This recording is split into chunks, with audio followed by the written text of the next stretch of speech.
subscriber. Kung sino lang yung unang makapunta at makasigaw ng magic word, instant 50,000. Mga boss, uulitin ko para sa mga malalapit dito sa location natin. Naka-live tayo ngayon. Kung sino lang yung unang makapunta at makasigaw ng magic word, kapag subscriber, instant blessing na 50,000.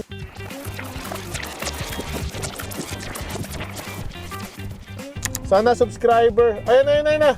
Ayun, buksan mo na. Ayun na, meron na dito, boss, oh. Dito sa kabila. Dito sa kabila. Iwan ko yung cellphone. Ano magic word? Ano yung sisigaw? Jose, paying na. Okay, sige, ayun na. Sige, nakasubscribe ka. Naiwanan ko po sa cellphone ko. Naku po, aray ko, dapat dala. Sige, okay lang, sige. Papipiliin na lang kita, sayang naman kung nakasubscribe ka talaga.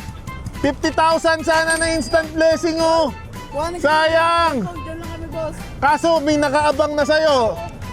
Ano, kung sino kasi unang makapunta. Naiwanan yung cellphone. Sayang. Ako mo sa... Ano, kukunin mo yung blessing o babalik ka, kaso pag binalikan mo, automatic wala na. Okay, sige. Papapiliin kita, boss. Alin man dyan sa dalawang sobre na yan, sige, pwede mong kapain. Sige, hawakan mo parehas. Sayang mga boss. 50,000 sana na instant blessing, oh. Sabi ni boss, nakasubscribe daw siya, sayang. Sige, kapain mo parehas. Pwede mong kapain parehas yan. Ikaw na, bahala. Swerte mo. Yeah, ito na ba? Okay, sige. Anong pangalan, boss? Lester Dizon po. Taga saan ka, boss? Bakal tres po. Taga Bakal 3. O sige. Kung magkano yung laman, huwag gagamitin pang sugal, ha? Congrats. Sayang. Kung dala mo yung cellphone mo, kailangan ko kasi ma-check kung nakasubscribe, eh. Ingat kayo. Ingat.